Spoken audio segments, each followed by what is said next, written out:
Tema da mensagem de hoje, a estrada da graça. O texto bíblico está lá em Tito, carta do apóstolo Paulo a Tito, capítulo 2, do verso 11 em diante.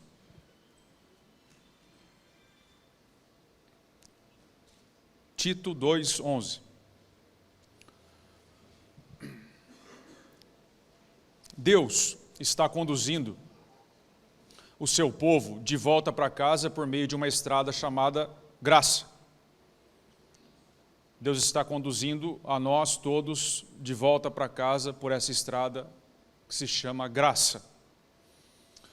O nome é bonito, mas a estrada nem sempre é fácil, porque essa estrada ela passa diante do inimigo. Ela passa por entre o reino inimigo. Muitas vezes esse caminho é desconhecido, é estranho para nós. Muitas vezes esse caminho chega a nos levar às lágrimas.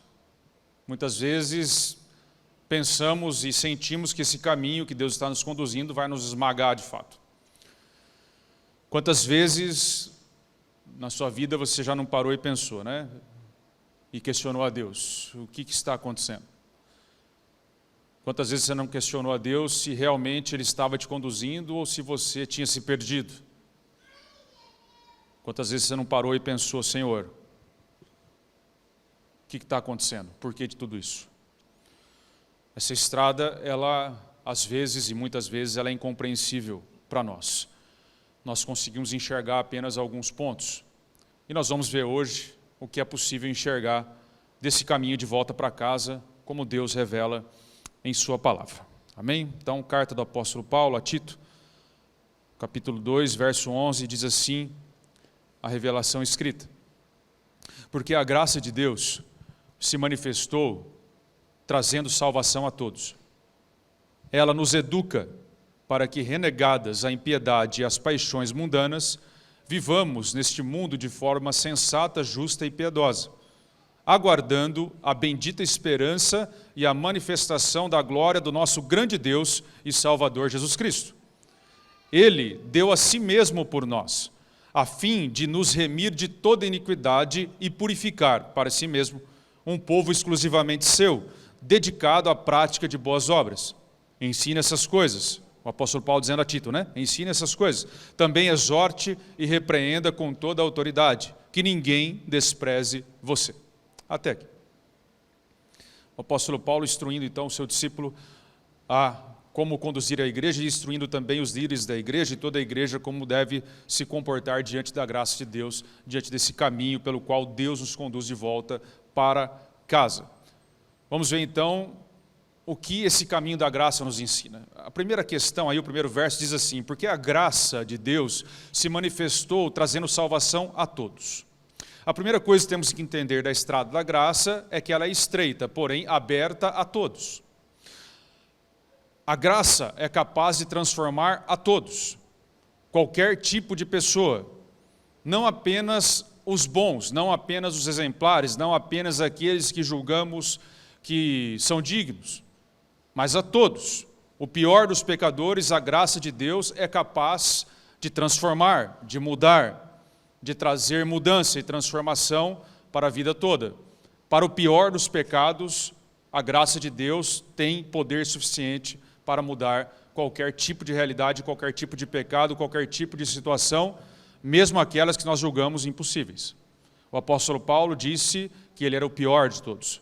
E a graça de Deus domou o touro brabo do judaísmo e transformou ele no maior apóstolo de Cristo.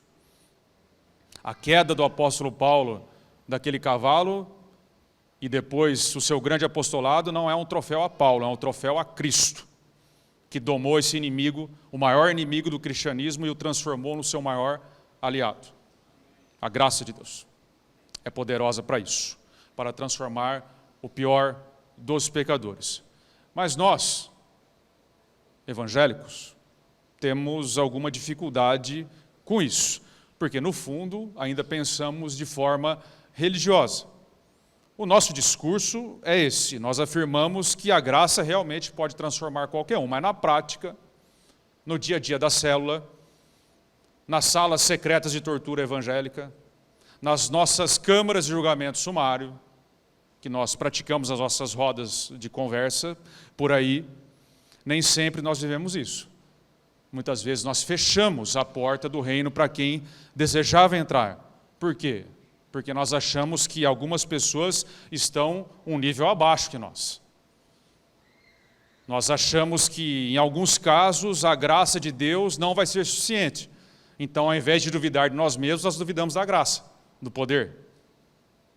Nós pensamos assim, veja bem, a graça de Deus me transformou, porque afinal de contas eu não sou tão mal assim. Eu dei uma mãozinha aí para a estrada, um embalo aí, e a graça me transformou. Mas aquele irmão lá, misericórdia. Não é possível. Deus não vai fazer. Não tem como mudar aquilo lá. Então nós passamos a duvidar, não de nós, mas da graça. Só que é por essa estrada difícil que Deus conduziu a sua igreja, chamando o assassino Paulo, o traidor Pedro, o incrédulo Tomé, a prostituta Maria, o arrogante Tiago, João, o corrupto Mateus e o pecador dos pecadores, Murilo Nogueira também. É por essa estranha estrada da graça que Deus conduz o seu povo de volta para casa. Não pela estrada do mérito, pela estrada da graça. Qualquer um pode caminhar nessa estrada, ela é estreita, mas qualquer um, todos são chamados a caminhar nessa estrada.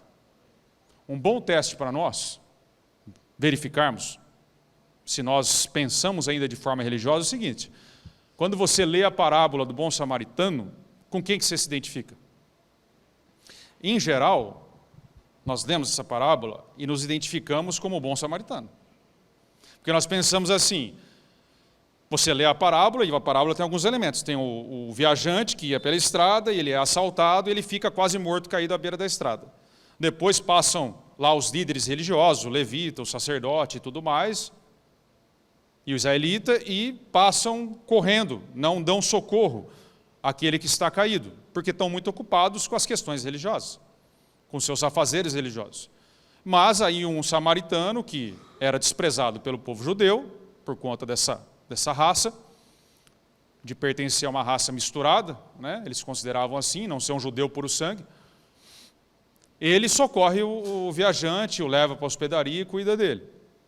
Essa é a parábola. Nós lemos isso e nos identificamos imediatamente com o bom samaritano, porque nós vamos entendendo que nós somos lá, né? Nós realmente socorremos as pessoas, e em geral nós somos boas pessoas, moralmente aceitáveis, e nós jamais deixaríamos alguém à beira do caminho, então nós somos o bom samaritano, mas a parábola não fala sobre isso. Jesus está contando essa parábola para que nós pensemos se nós somos ou viajante ou aquele que passa de largo. Porque o bom samaritano é só ele. Jesus, o único bom. A quem ele era acusado e chamado pelos judeus de samaritano, por ser um misturado. Por comer com pecadores. Por socorrer aqueles que os judeus desprezavam. Jesus conta essa parábola para atacar o pensamento religioso, para atacar aqueles que não querem andar na estrada da graça e que fecham a porta para aqueles que querem entrar. Então, ou nós somos o viajante caído, ou nós somos aqueles que passam de largo, porque quem socorre é apenas Jesus. É disso que fala a parábola. Ela não ensina nós a sermos bonzinhos, ela ensina nós a refletirmos se nós estamos pensando de forma religiosa ou não. Ela tenta ensinar que o pensamento orgulhoso da época queria deixar os gentios de fora. E esse pensamento orgulhoso ainda persiste na igreja de uma outra forma, querendo deixar alguns de fora que nós não consideramos lá dignos de caminhar nessa estrada. Então você tem que refletir, quem que você se identifica? Porque se você se identifica com um bom samaritano quando lê isso, provavelmente você está pensando de forma religiosa. Porque quando nós estamos realmente na estrada da graça, nós não lemos a Bíblia ao nosso favor. Nós lemos a Bíblia nos posicionando como miseráveis, necessitados e dependentes do bom samaritano, Jesus Cristo, que nos tira da cova, que é o Deus de toda a graça e de toda a misericórdia.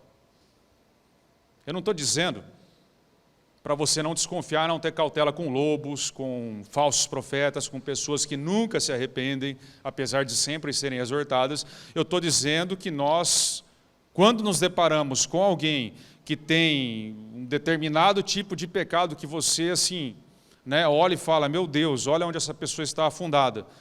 Nós não devemos duvidar do poder da graça, nós devemos duvidar do nosso julgamento. Nós precisamos estender o convite a todas as pessoas, porque a graça de Deus se manifestou salvadora a todos os homens, ou seja, todo tipo de pessoa e qualquer um que deseja se arrepender e caminhar por essa estrada. A primeira conclusão que nós enxergamos essa estrada é que ela irá arrebentar com o nosso orgulho. E depois de caminhar um pouquinho, ela terminará de arrebentar com o orgulho que ficou ainda. Um pouquinho mais para frente. Ao percebermos que qualquer homem, de todos os tipos, por pior que seja o seu passado, pode sim caminhar nessa estrada. Há poder suficiente na graça de Deus para transformar qualquer tipo de situação. A estrada da graça, então, é aberta a todos. Isso é importante entendermos de começo. E o texto segue, diz assim o apóstolo, ela nos educa para que, renegadas a impiedade e as paixões mundanas, vivamos neste mundo de forma sensata, justa e piedosa. Então, a estrada da graça nos educa a renegarmos a nós mesmos. Em outras palavras, a estrada da graça nos conduz para onde não desejávamos a princípio. Ela não vai te levar para onde você deseja. Ela vai te levar para onde você não deseja. A princípio, pelo menos. Então, você não deve se assustar com a turbulência que vai vir se você está trilhando essa estrada. Mostra para mim na palavra, Murilo. Lembre-se de Israel, que foi levado para onde não queria no exílio, para ser corrigido por Deus. Lembre-se do apóstolo Pedro, que recebeu uma profecia do Senhor, nada agradável. Pedro, quando você era jovem, você ia para onde você queria. Mas quando você for mais velho, você será amarrado e levado para onde não deseja, para você mostrar com que tipo de morte você vai honrar a Deus. Estrada da graça. O apóstolo Paulo, quando foi chamado, o Senhor disse a Ananias, ore por ele, porque eu vou mostrar para ele o que importa sofrer pelo evangelho que eu estou trazendo. Quando o apóstolo Paulo, então, ora pela cura de uma enfermidade, ele recebe uma resposta acerca da estrada da graça. Minha graça te basta, Paulo. Às vezes a estrada nos conduz para onde não desejamos. Porque ela nos educa. Israel foi levado ao cativeiro para ser educado na graça, para aprender a renegar a si mesmo. Se você ler o livro do profeta Abacuque e outros, você vai perceber, nesse livro em específico, que o profeta faz uma oração a Deus. Ele olha para a situação terrível que Israel se encontrava, de injustiça social, de corrupção da nação, das autoridades, e qualquer semelhança com o Brasil é mera coincidência, e tudo mais. E ele faz uma oração a Deus, Senhor, até quando? Que o Senhor vai permitir isso, porque o profeta sabia muito bem que a nação vivendo daquela forma atrairia o juízo de Deus. Então ele pede a Deus, Senhor, até quando o Senhor vai permitir que a injustiça reine? Que o ímpio sobressaia sobre o justo. Justo, naquela época, aquele que pertencia à aliança do Deus de Israel. Ok? Até quando, Senhor? E aí, Deus ouve a oração do profeta e fala, excelente oração, Abacuque. Vou trazer providência sobre isso. Estou enviando, em resposta à sua oração, um povo que é terrível para invadir Israel. Sabe quando que o remédio parece que é pior que a doença? Então você ora a Deus pedindo livramento e Deus fala, não, está ouvida a sua oração, vou te atender, estou enviando a Babilônia contra vocês, para dar um jeito em Israel. E aí a Babilônia invade Israel e eles são levados ao cativeiro babilônico, em resposta à oração do profeta. Porque a graça de Deus nos leva para onde não desejamos, para que nós sejamos corrigidos e disciplinados e forjados dentro daquilo que a graça tem. Ela nos educa para renegarmos a impiedade, as paixões mundanas e para que vivamos de forma sensata, justa e piedosa nesse mundo. E aí, Israel está no cativeiro. Quando a tragédia parece completa, Israel já estava lá. E aí vem uma outra profecia para Israel, agora por meio de Isaías. Está lá em Isaías 41, que nós usamos essa profecia para dizer que tudo vai ficar bem conosco, mas a gente não entende o contexto dela. Isaías diz assim ao povo de Israel que está no cativeiro babilônico: não tema, Israel, quando você passar pelo fogo, você não se queimará, mas quando passar pelas águas, você não se afundará, porque eu te remi, eu sou o teu Deus, não temas. O povo estava no cativeiro da Babilônia. E o profeta Isaías anuncia que agora uma nação mais poderosa que a Babilônia invadirá a Babilônia e vai destruir a Babilônia. Então quem estava lá já preso, pensa: meu Deus, Senhor, não é possível, cativeiro em cima de cativeiro, nós já estamos presos aqui, agora vai vir uma outra nação e destruir essa que nós estamos. Mas Deus diz essa profecia por meio de Isaías o seguinte, que o mundo inteiro deveria temer, mas o povo de Deus não tema, porque é por meio dessa loucura que eu vou resolver a situação. E aí Deus envia Ciro, comandante Ciro, que invade a Babilônia, derruba o Império Babilônico, e é ele quem permite que o povo retorne a Jerusalém para reconstruir a cidade. Ou seja, qual que era o desafio dos nossos irmãos? Entender a estrada da graça, que era por meio daquela tragédia que o mundo todo estava temendo, que Deus estava resolvendo todas as coisas. O seu desafio e o meu hoje é a mesma coisa. Você precisa confiar que é por meio da loucura que você está passando que Deus está te educando na graça dele. Você precisa entender que a graça de Deus te leva para onde você não deseja, porque ela está te educando. Educação é isso, instrução é isso. É um caminhar para onde nós não desejávamos, para onde nós existimos, para onde nós muitas vezes não entendemos o que é que está acontecendo, porque nessa estrada nós não conseguimos ver muito à frente. Porque Deus não nos chamou para conhecer, nos chamou para confiar no que Ele está fazendo. Lembre-se do apóstolo Pedro, conduzido pela graça onde não queria. Quando você era jovem, Pedro, você ia para onde queria. Mas quando você for mais velho, vão te amarrar e vão te levar para onde você não deseja, para você mostrar com que tipo de morte você vai honrar a Deus. Palavras do Senhor Jesus a Pedro.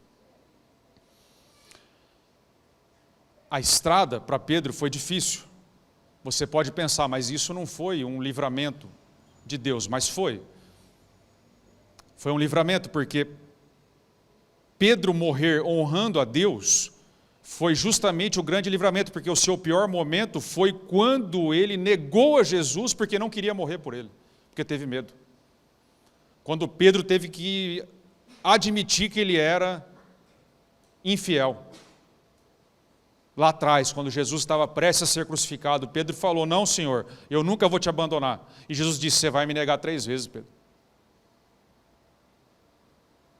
Você vai me negar. E Pedro, de fato, nega o Senhor, mas ele caminhou pela estrada da graça e no final da vida, ele honrou a Deus com a sua morte. Diz a tradição cristã que Pedro se recusou na data da sua morte a ser crucificado de cabeça para cima, porque ele não queria ser crucificado como seu Senhor. Então, a princípio, Pedro foge da perseguição e nega Jesus, mas ele passa a sua vida inteira pregando o Cristo crucificado e ao final ele honra a Deus com o tipo de morte que ele teve, cumprindo-se as palavras do próprio Senhor. Foi um livramento para ele. Porque depender de Deus para trazer livramento significa justamente abrir mão do meio pelo qual Ele te dará o livramento. A gente pede livramento para Deus, mas muitas vezes a gente quer controlar a forma como Deus vai dar o livramento. Então, Senhor, me livra disso. E aí você já tem tudo planejado em mente. Me livra disso assim, assim, assim, assim, assim, e vai acontecer assim. Aí não acontece assim. E aí você acha que não é livramento. Depender de Deus é abrir mão do meio pelo qual ele vai te dar o livramento. Israel teve que confiar que era por meio do juízo que Deus estava trazendo. Por meio de toda aquela loucura que estava acontecendo no mundo. Guerras e mais guerras e invasões. E aquele sofrimento todo. Você e eu precisamos confiar que é por meio disso aí mesmo que Deus está fazendo a obra dele, nos conduzindo de volta para casa. Porque a graça de Deus nos educa a isso. A estrada da graça nos leva para onde não desejamos, porque estamos sendo educados nessa estrada. O texto segue. Aguardando a bendita esperança e a manifestação da glória do nosso grande Deus e Salvador, Jesus Cristo. A estrada da graça nos ensina que nós não somos capazes de compreender tudo no momento que as coisas acontecem. Por isso nós temos que aprender a viver aguardando. Aguardando o final de todas as coisas.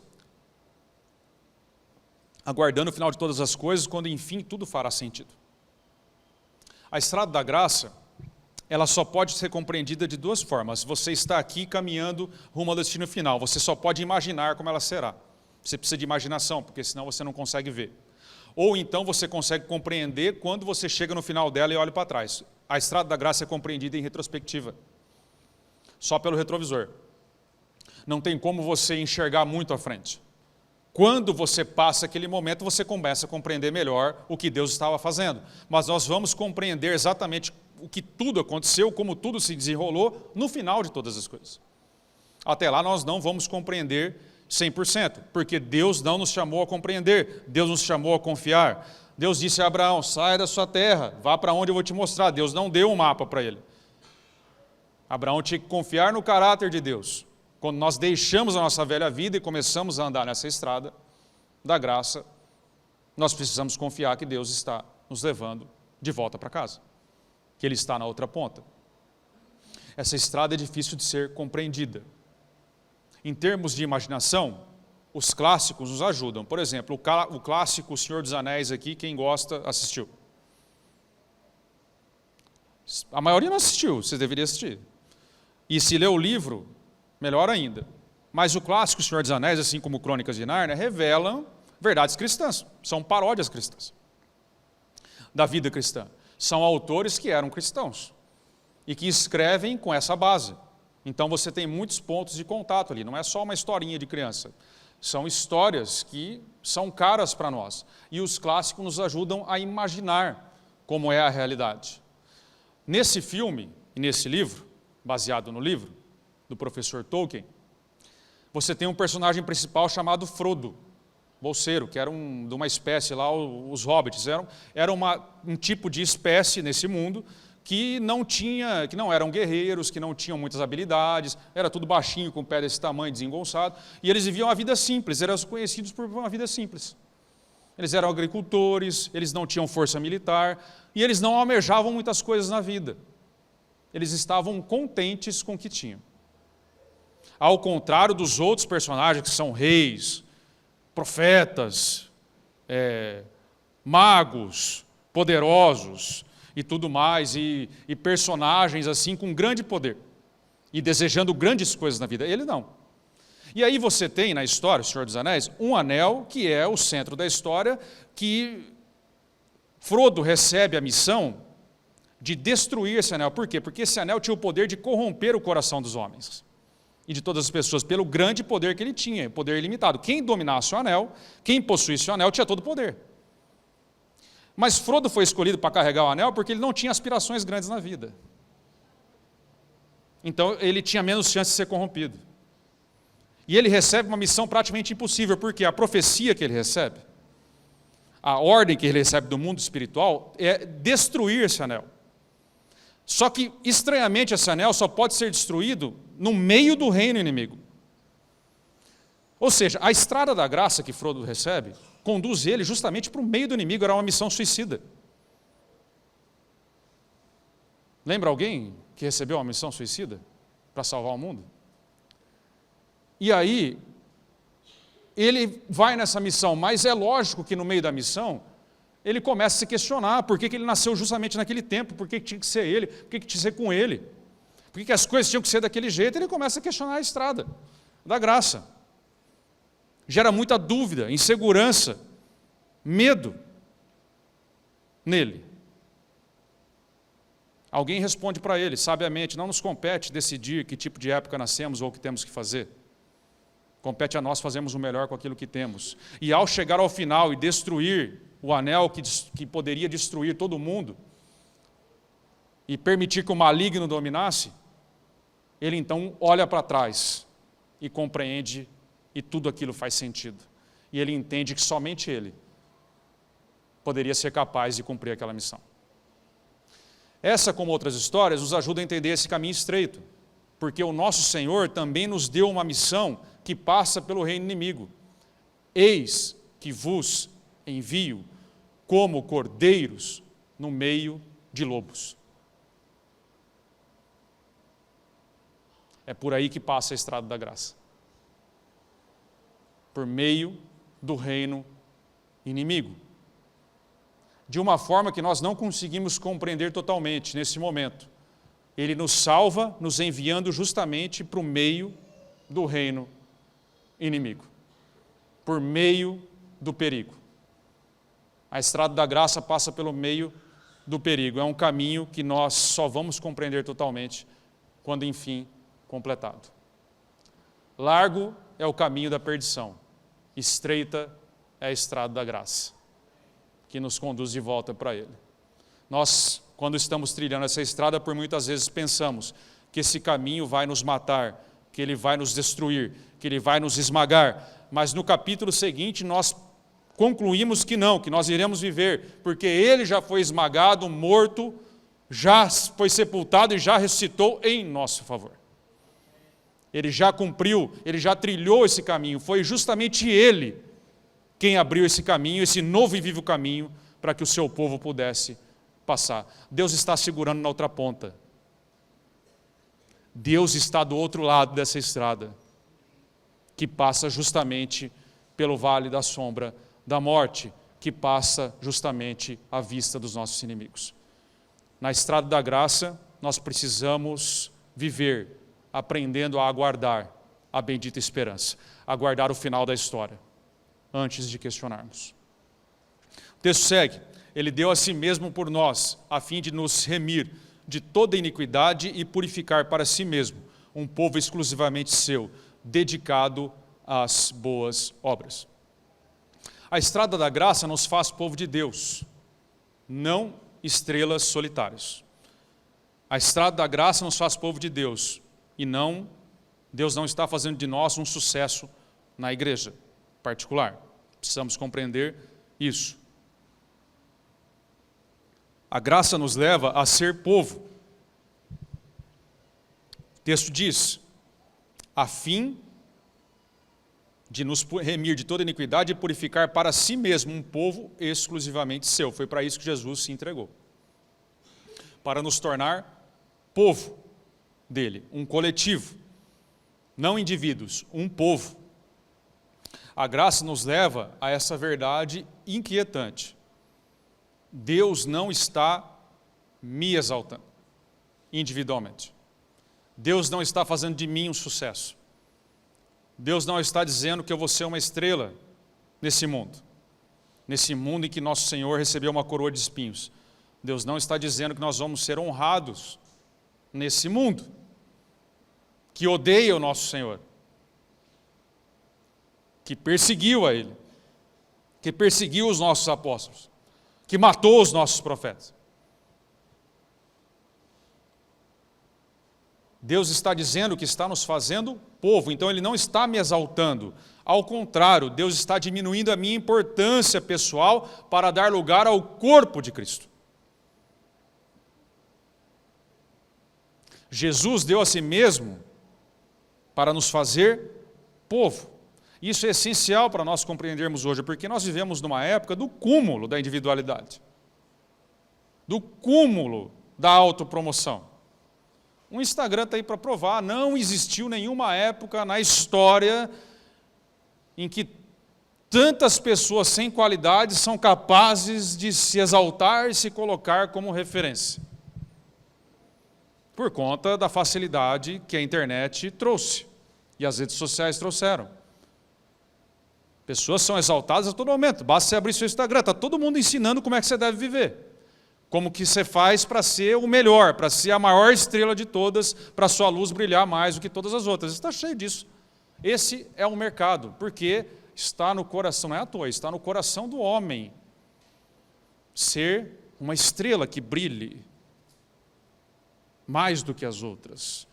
Mas Deus não está nos exaltando, Ele não entregou a si mesmo para nos fazer estrelas, Ele entregou a si mesmo para nos fazer um povo exclusivo seu. Deus não está exaltando a sua importância e nem a minha importância pessoal. Ele está exaltando o corpo de Cristo. É difícil para nós aceitarmos isso, recebermos uma salvação tão individual, que atingiu o nosso coração, e no começo da nossa caminhada a gente pensa que tem a ver conosco mesmo, e que Deus está fazendo algo só para nós, mudando só a nossa vida, mas aí em seguida Ele pede para a gente derramar a melhor essência no corpo de Cristo. É difícil para nós aceitar aquela mulher que fez isso, Maria, que pegou a melhor essência delas e derramou sobre o corpo de Cristo. Ela pegou o melhor que ela tinha e ela derramou em cima de Jesus, e aquele perfume se espalhou por todo o cômodo, não era mais dela. Causou indignação em quem era perdido e causou louvor em quem pertencia a Jesus. Nós aplaudimos Maria hoje por ter feito isso, mas nós somos meio picareta com isso aí, porque na verdade a gente elogia porque a gente sabe que Jesus deu uma bronca em Judas, que repreendeu ela. Mas para nós é difícil aplaudirmos pessoas que derramam tudo o que têm no corpo de Cristo. Nós dizemos mais ou menos assim, para quem se doa dessa forma: você tem que pensar mais em você.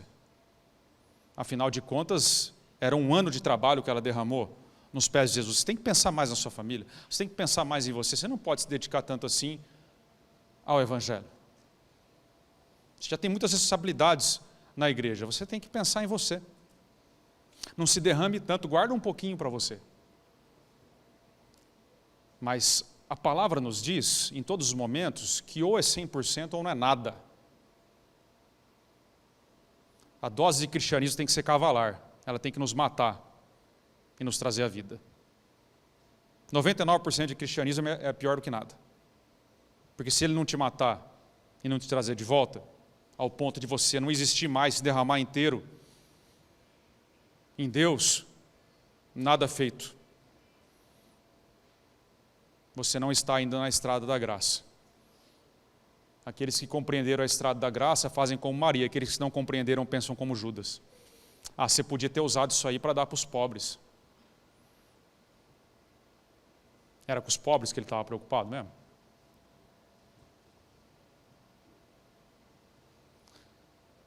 Ela fez isso em favor do corpo de Cristo, foi aprovada por Deus, porque quando nós nos perdemos em meio ao corpo, é que nós nos tornamos quem realmente nós devemos ser. Não se trata mais de eu sou, é porque nós somos eu sou. Os dons foram dados para edificar o corpo. Tudo que recebemos é para ser derramado no corpo de Cristo. Somos salvos individualmente, e até aí, de um certo ponto de vista, nós somos únicos para Deus realmente. Nós somos aquela ovelha que se perdeu realmente, Deus vai atrás e somos únicos para Deus nesse sentido, mas depois somos encontrados. O que Deus pede de nós é que nós nos percamos no corpo dele, no povo, que nós entreguemos tudo em favor do nosso irmão, que nós edifiquemos o seu corpo. É para isso que nós somos chamados, porque ele entregou a si mesmo para nos fazer um povo dedicado à prática das boas obras. É assim que nós devemos viver. E o texto segue para o final. Ensine essas coisas. Também exorte e repreenda com toda a autoridade, que ninguém despreze você.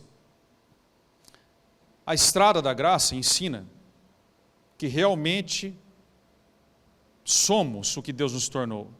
E nós não deveríamos deixar ninguém mexer nisso. O apóstolo diz a Tito, olha, ninguém despreze você, Tito. Você é um ministro do Evangelho. Você foi colocado como líder dessa congregação. Que ninguém despreze você. Saiba, em outras palavras, saiba quem você é. Em um mundo como o nosso, carente de aprovação, em que as pessoas estão constantemente buscando aprovação pessoal, validação fora, nós como povo de Deus deveríamos ouvir a palavra do apóstolo, que ele disse a Tito, mas também diz a nós. Se você foi colocado como líder, se você foi chamado por Deus, como líder eu não quero dizer simplesmente um título, se você foi chamado por Deus para pregar o Evangelho, e todos nós fomos, ninguém despreze você por isso, você tem uma missão. Você deve ser quem você foi chamado para ser. Em um mundo carente de aprovação, nós temos tudo o que precisamos para nos tornar quem nós devemos ser. Para não duvidar do que Deus está fazendo a nosso respeito. Para não duvidar de nós mesmos, para deixarmos de ficar procurando aprovação em outros lugares que não em Deus. Se o Evangelho é verdadeiro, se Jesus de fato se entregou por nós, para nos fazer povo, se Ele de fato nos amou até o fim, então a pessoa mais importante que existe já fez tudo por mim, e eu não deveria me preocupar tanto assim com o desprezo dos outros. Que ninguém despreze você quer dizer, não permita que o desprezo dos outros atinja o seu coração. Porque como que Tito ia controlar o externo? Como que ele ia controlar a língua do povo? Não é isso que Paulo está falando, corte a língua de todo mundo para que ninguém te despreze. Não, Tito, não deixe que o desprezo dos outros atinja o seu coração, ninguém te despreze. Quando você for desprezado, diante do que você está fazendo, não permita que isso atinja o seu coração. Saiba quem você é. Saiba que Deus te chamou. Isso basta, porque a graça nos basta. Fique de pé, vamos orar.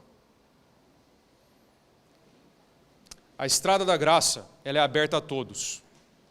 A estrada da graça destrói nossa justiça própria. Nos conduz para onde não desejava o nosso coração, para nos livrar de nós mesmos. Ela nos ensina a humildade e a sermos parte de algo maior que nós mesmos, o povo de Deus. Ninguém despreze o povo de Deus nessa terra. Ninguém tem esse poder se você não permitir. Nós somos povo exclusivo dele. Temos uma missão, temos uma identidade. Estamos num caminho estreito, difícil, que passa à vista do inimigo. Muitas vezes parece que vai nos esmagar, mas nós sabemos que Deus está segurando na outra ponta desse caminho. Você precisa confiar em Deus. Está passando uma situação difícil no caminho da graça? Feche seus olhos. Põe a mão no seu peito. Em sinal de rendição a Deus. Você está dizendo, Senhor, meu coração é teu. Pai, nós queremos orar, te agradecer pela sua palavra bendita, Senhor. Que nos ensina a lutar, nos ensina a caminhar, nos ensina a direção certa, Senhor. Obrigado, Senhor, porque o Senhor tem nos conduzido o teu povo desde sempre. O Senhor nos conduziu por meio do Mar Vermelho, por meio do Egito, por meio de nações inimigas. O Senhor sempre deu vitória ao seu povo, Senhor. E nós somos o teu povo. Nós compartilhamos a tua vitória na cruz, Senhor Jesus. O grande general venceu. Venceu a pior das batalhas, a batalha contra o mal. E nós queremos te agradecer por isso. E pedimos, Senhor, nessa manhã, que a tua força seja a nossa força. Que a tua vitória seja a nossa vitória. Porque a tua palavra diz que em ti, Senhor, por meio da fé, nós somos mais que vencedores. Por meio daquele que nos amou. Te louvamos, agradecemos. Livra-nos de todo mal nessa manhã, Senhor, e nos conduza pelo teu caminho eterno. É assim que oramos, em nome de Jesus. Amém e amém. Mais uma música e depois despediremos na paz.